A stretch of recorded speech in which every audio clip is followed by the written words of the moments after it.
যদি বলে এই বাজেটে কি নেই, তাহলে আমি বলবো যারা মদ খায় তাদের জন্য কম পয়সায় মদ খাওয়ার ব্যবস্থা নেই। যারা সিগারেট খায়, নিকোটিন খায়, তাদের কম পয়সায় সিগারেট বা নিকোটিন খাওয়ার পথ রুদ্ধ করা হয়েছে। ৬,০০০ কোটি টাকার বাজেট দিলেই হতো, এত লক্ষ কোটি টাকার বাজেট না দিয়ে। আর একদিকে বলছেন কর্মসংস্থান বাড়াতে হবে। অনেকেই বলার চেষ্টা করেছেন স্বপ্নবিলাসী বাজেট, উচ্চাভিলাষী বাজেট। ইয়েস মাই লর্ড, আমাদের উচ্চাভিলাষ আছে। এই বাজেটকে এগিয়ে নিয়ে বাংলাদেশকে একটি স্বনির্ভর বাংলাদেশ হিসেবে গড়ে তুলতে চাই। ২৩৪ বিলিয়ন টাকা পাচার করে নিয়ে যে যখন বেগমপাড়া বানানো হয়, তার বিরুদ্ধে বিরোধী দল কিন্তু কোনো সোচ্চার হননি। যদি আজকে আমাদেরকে ঘেরাও করে বলতেন ওই টাকা ফেরত আনার ব্যবস্থা করতে হবে, সেইটা করেননি। ইসলামী ব্যাংক নিয়ে মিছিল হচ্ছে, ইসলামী ব্যাংক নিয়ে মিছিল হচ্ছে। একদিকে মাননীয় বিরোধী দলের নেতা তার লিখিত বক্তব্যে বলেছেন তার পুরনো শেয়ার হোল্ডারদের ফেরত দেওয়া হোক। মাননীয় স্পিকার, সেই লাইনে যদি যাই তাহলে কোম্পানি আইনের বিধান মতে পুরনো শেয়ার হোল্ডার এই ২৪-এর গভর্নমেন্টের আগে, ইন্টারিম গভর্নমেন্টের আগে পুরনো শেয়ার হোল্ডারের খাতায় যাদের নাম আছে তারা হলেন ওনারাদের ভাষায় যে একটা বিশেষ গোষ্ঠী সেই শেয়ার কিনে নিয়েছেন এবং ওই শেয়ারের রেকটিফিকেশনের একমাত্র অধিকার আছে সুপ্রিম কোর্টের হাইকোর্ট বিভাগের। যদি চান তাদের হাতে ফেরত দেওয়ার জন্য আসেন, আইনি ব্যাটেল করি, বসি, আর্গুমেন্টে বসি। তাদের ফেরত দিতে চাইলে বলেন, জনসমক্ষে আসি, আমাদের কোনো অসুবিধা নাই। আমরা স্বপ্নবাজ মানুষ, আমরা বিশ্বাস করি যে স্বপ্ন দেখতে পারে না, যার উচ্চাভিলাষ নাই, সেই বাংলাদেশে প্রগতিশীলতার দিকে না ধাবিত হয়ে প্রতিক্রিয়াশীলতার সেই পিছনের দিকে এগোতে থাকবে। আমরা সেই পথ ধরে হাঁটি না, আমরা প্রগতির পথ ধরে হাঁটি, আমরা উন্নয়নের পথ ধরে হাঁটি। আমরা এই বাংলাদেশকে আলোর পথ দেখাতে চাই, যেভাবে পথ দেখিয়ে গিয়েছেন আমাদের পূর্বসূরি, আমাদের বাংলাদেশের রাখাল রাজা শহীদ রাষ্ট্রপতি জিয়াউর রহমান এবং তার সহধর্মিণী আমাদের গণতন্ত্রের জননী, গণতন্ত্রের মা দেশনেত্রী বেগম খালেদা জিয়া যেভাবে বাংলাদেশের উন্নয়ন এবং গণতন্ত্রের পথ দেখিয়েছেন, আমরা ঠিক সেই পথ ধরেই আমরা হেঁটে যাচ্ছি। বিসমিল্লাহির রহমানির রহিম। মাননীয় স্পিকার, আপনাকে ধন্যবাদ। মাননীয় স্পিকার, ১৭৩৩ সালে ব্রিটিশ পার্লামেন্টে প্রথমবারের মতো বাজেট উপস্থাপিত হয়েছিল। সেইটার ধারাবাহিকতায় ১৮৬০ সালে এই উপমহাদেশে ইস্ট ইন্ডিয়া কোম্পানির জেমস উইলসন বাজেট উত্থাপন করেছিলেন। তার অনুসরণে বাংলাদেশের পার্লামেন্টে ১৯৭২ সালের ৩০শে জুন মাত্র ৭৮৬ কোটি টাকার বাজেট উপস্থাপিত হয়েছিল। আর সে জায়গা আজকে আমরা এই সংসদে আমাদের সরকার, আমাদের মাননীয় অর্থমন্ত্রী, মাননীয় প্রধানমন্ত্রীর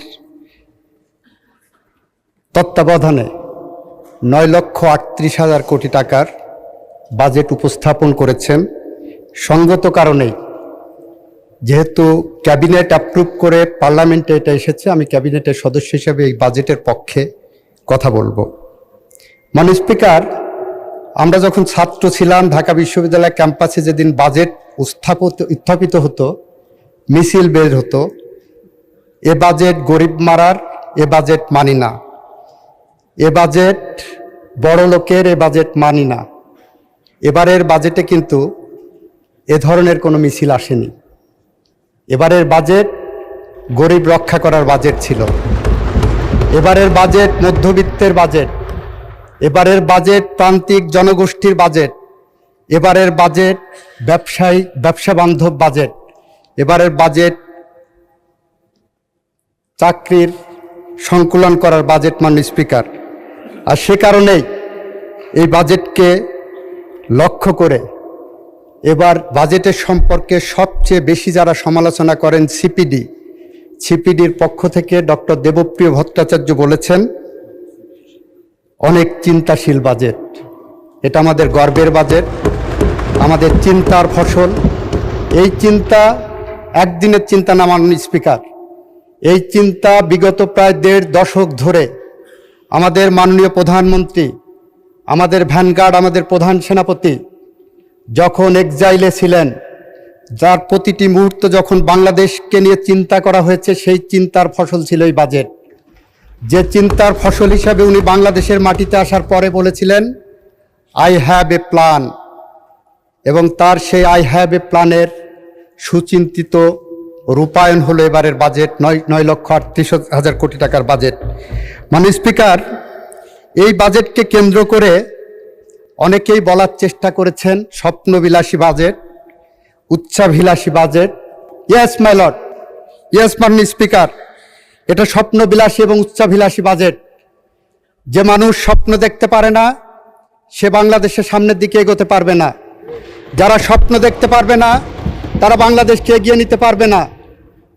যার উচ্চাভিলাষ নাই, সে কখনো আকাশের দিকে উঠতে পারবে না।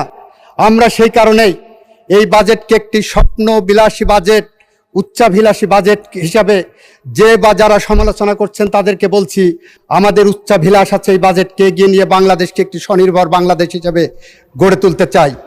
সে কারণেই উচ্চাভিলাষী বাজেট বলেন, স্বপ্নবিলাসী বাজেট বলেন, যে নামেই ডাকুন না কেন, এবারের বাজেট সমসাময়িক সময়ে বাংলাদেশের ইতিহাসের সবচেয়ে অনন্য উচ্চতায় নিয়ে যাবে বাংলাদেশকে। সেরকম একটি স্বপ্নের সোপান হিসাবে আমরা ওখানে উপস্থাপন করেছি।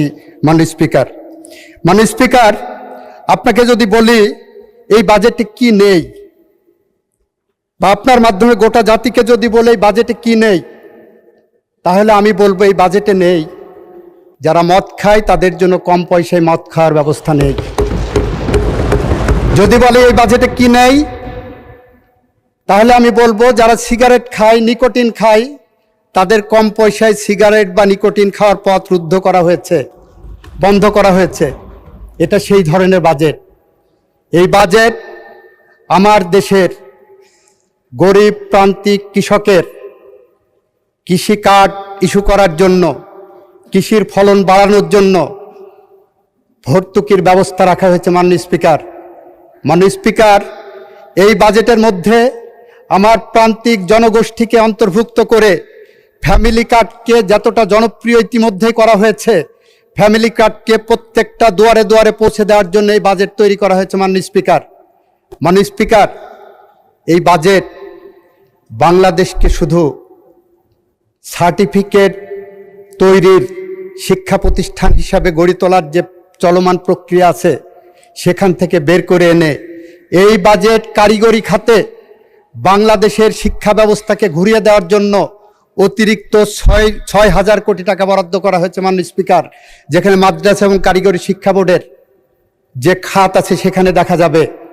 এই বাজেটে যুব সমাজকে ফোকাস করা হয়েছে, এই বাজেটকে স্বাস্থ্য খাতকে ফোকাস করা হয়েছে, এই বাজেটকে শিক্ষা খাতকে ফোকাস করা হয়েছে, এই বাজেটকে কর্মমুখী এবং কর্মসংস্থানের ব্যবস্থা করা হয়েছে। মাননীয় স্পিকার, মাননীয় স্পিকার, এমন একটি সময় এসে আমরা দাঁড়িয়েছি যে সময়ে বিগত 1.5 দশকের মতো সময়ের আমার দেশের অর্থনীতির চাকা পিছন দিকে ঘুরিয়ে দেওয়ার ব্যবস্থা করা হয়েছিল। যে সময়ে $234 বিলিয়ন পাচার করে নিয়ে যে বিদেশে বেগমপাড়া তৈরি করা হয়েছে, যে দেশে লুটপাট করে, আমার দেশের থেকে লুটপাট করে অর্থনৈতিকভাবে বিদেশে ব্যাংক ব্যালেন্স তৈরি করা হয়েছে, বিদেশে যে লুটেরারা এখন শান শওকত অবস্থান করছে, যে সময় আমরা দায়িত্ব গ্রহণ করেছি, সেই সময় এসে আমরা দেখতে পেয়েছি মাননীয় স্পিকার, মধ্যপ্রাচ্য যুদ্ধ, এমন সময়ের মধ্যেও আমাদের মাননীয় অর্থমন্ত্রী আপনাদের সামনে যে বাজেট, জাতির সামনে যে বাজেট দিয়েছেন, সেই বাজেটকে যারা সমালোচনা করছেন তাদের কাছে সুনির্দিষ্ট কোনো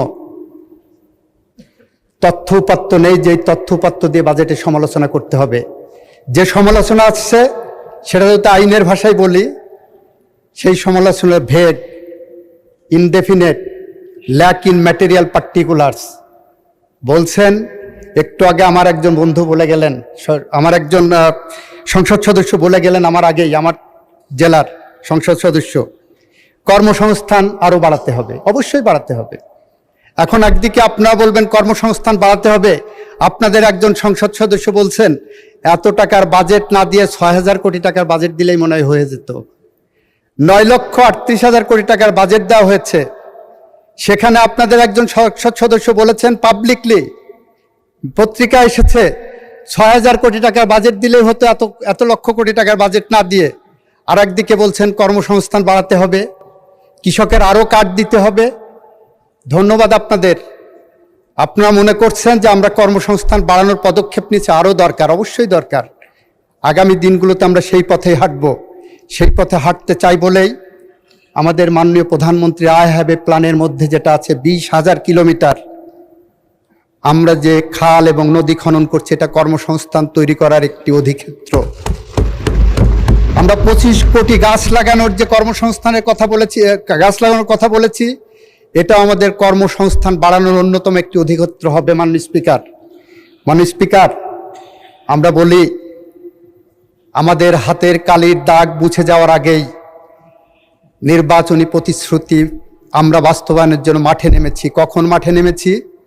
যখন আমার জ্বালানিতে ভর্তুকি দিতে হচ্ছে ইরান যুদ্ধের কারণে, তখন সাহস করে স্বপ্ন দেখে, স্বপ্ন বিলাসী হয়ে, উচ্চাভিলাষী হয়ে আমরা কিন্তু একই সাথে ফ্যামিলি কার্ডের পাইলট প্রজেক্ট চালু করেছি। আমরা স্বপ্নবাজ মানুষ, আমরা বিশ্বাস করি যে স্বপ্ন দেখতে পারে না, যার উচ্চাভিলাষ নাই, সেই বাংলাদেশে প্রগতিশীলতার দিকে না ধাবিত হয়ে প্রতিক্রিয়াশীলতার সেই পিছনের দিকে এগোতে থাকবে। আমরা সেই পথ ধরে হাঁটি না, আমরা প্রগতির পথ ধরে হাঁটি, আমরা উন্নয়নের পথ ধরে হাঁটি।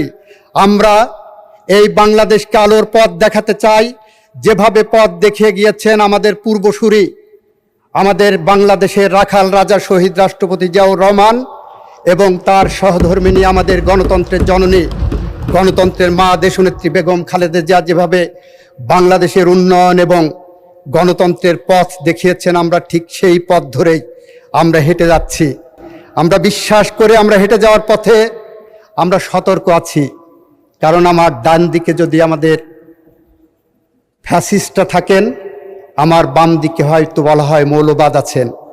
মৌলবাদ এবং নৈরাজ্যবাদকে মোকাবেলা করে যে বাংলাদেশকে নিয়ে আমরা এগিয়ে যাব, সেই বাংলাদেশের কাণ্ডারি হিসাবে আমাদের সামনে প্রধান সেনাপতি হিসাবে আছেন আমাদের মাননীয় প্রধানমন্ত্রী।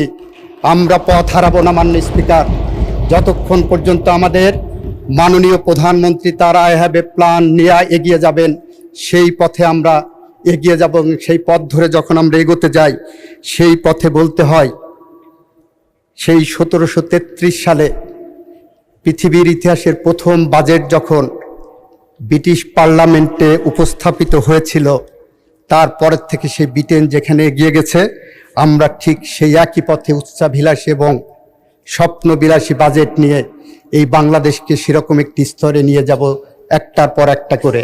সেখানে আমাদের যত বাধার প্রাচীর আসুক, সমস্ত বাধার প্রাচীর এবং ব্যারিকেড আমরা ভেঙে ফেলবো। মাননীয় স্পিকার, এই বাজেটে মূল্যস্ফীতি নিয়ন্ত্রণের কথা বলা হয়েছে, এই বাজেটে কর ছাড়ের কথা বলা হয়েছে, এই বাজেট সামাজিক সুরক্ষার কথা বলা হয়েছে। এত কিছু বলার পরেও যারা এই বাজেটকে ধন্যবাদ জানাতে পারেননি, তাদের বলবো, হয় তাদের মনটা পরিষ্কার করেন, নাই চোখটা পরিষ্কার করেন, নাই কানটা পরিষ্কার করেন। বাজেট যখন উপস্থাপিত হয়, তখন দেখেছি মাননীয় বিরোধী দলের অনেক বন্ধু হাতে তালি দিয়েছেন। ওনারা হয়তো হাতিতালি দিয়েছেন, বুঝেছেন, ওনাদের বিবেক জাগ্রত হয়েছে। আর অনেক বন্ধু নির্জীবভাবে বসেছিলেন। আজীব এই বাজেটের মধ্যে বাংলাদেশের এমন কিছু না আছে যার থেকে ওনারা ভালো দিতে পারতেন। ওনারা একটা ছায়া বাজেট দিয়েছেন মাননীয় স্পিকার। সেই ছায়া বাজেট যে সমস্ত খাতে দিয়েছেন, সেইটার সাথে যদি আমাদের এটা মিলাবেন, যারা একটা বাজেট পর্যালোচনা করেন তারা বুঝবেন যে সেই ছায়া বাজেট এই বাজেটের ধারে কাছে নাই। এই বাজেট স্বপ্ন বুননের বাজেট, এ বাজেট স্বপ্নের সোপান বেয়ে এগিয়ে যাওয়ার বাজেট। মাননীয় মন্ত্রী, আরো 3 মিনিট সময় দেওয়া হলো, 3 মিনিটে সাম আপ করুন। মাননীয় স্পিকার, এই বাজেটকে সামনে রেখে আমরা যেমন বাংলাদেশ চাই, সেই বাংলাদেশ হলো যে বাংলাদেশে একজন সাধারণ মানুষ একটি সুশাসন পাবে। একটা অফিসে যাবে, যে অফিসের কর্মকর্তারা তার কাজ ওই সাধারণ মানুষকে হয়রানি করবে না।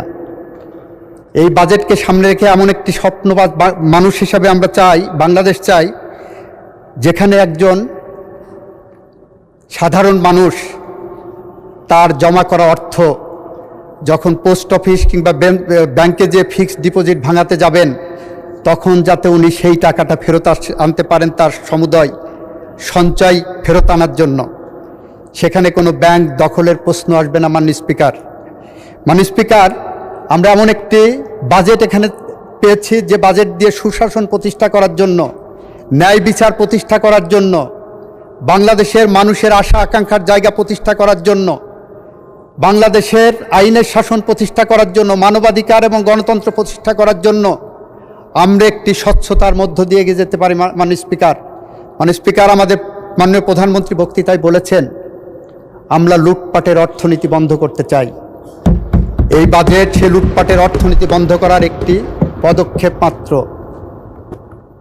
$234 বিলিয়ন পাচার করে নিয়ে যে টাকা আমার দেশের কৃষকের, আমার দেশের মজুরের, আমার দেশের শ্রমিকের 234 বিলিয়ন টাকা পাচার করে নিয়ে যখন বেগমপাড়া বানানো হয়, তার বিরুদ্ধে বিরোধী দল কিন্তু কোনো সোচ্চার হননি। যদি আজকে আমাদেরকে ঘেরাও করে বলতেন ওই টাকা ফেরত আনার ব্যবস্থা করতে হবে, সেইটা করেননি। ইসলামী ব্যাংক নিয়ে মিছিল হচ্ছে। একদিকে মাননীয় বিরোধী দলের নেতা তার লিখিত বক্তব্যে বলেছেন তার পুরনো শেয়ার হোল্ডারদের ফেরত দেওয়া হোক। মাননীয় স্পিকার, সেই লাইনে যদি যাই তাহলে কোম্পানি আইনের বিধান মতে পুরনো শেয়ার হোল্ডার এই 24-এর গভর্নমেন্টের আগে, ইন্টারিম গভর্নমেন্টের আগে পুরনো শেয়ার হোল্ডারের খাতায় যাদের নাম আছে তারা হলেন ওনাদের ভাষায় যে একটা বিশেষ গোষ্ঠী সেই শেয়ার কিনে নিয়েছেন এবং ওই শেয়ারের রেকটিফিকেশনের একমাত্র অধিকার আছে সুপ্রিম কোর্টের হাইকোর্ট বিভাগের। যদি চান তাদের হাতে ফেরত দেওয়ার জন্য আসেন, আইনি ব্যাটেল করি, আর্গুমেন্টে বসি। তাদের ফেরত দিতে চাইলে বলেন, জনসমক্ষে আসি, আমাদের কোনো অসুবিধা নাই। আমরা সেই কারণে বলছি, যেটা বলছেন, যেটা ভাবছেন, যেটা আন্দোলন করছেন বুঝে করেন। এই বাজেটকে কেন্দ্র করে আপনারা যে ধোঁয়াশা তৈরি করছেন চাচ্ছেন, সেই বিরোধিতার জন্য বিরোধিতা না করে আসেন উচ্চাভিলাষীর বাজেট। ধন্যবাদ মাননীয় মন্ত্রী, ধন্যবাদ।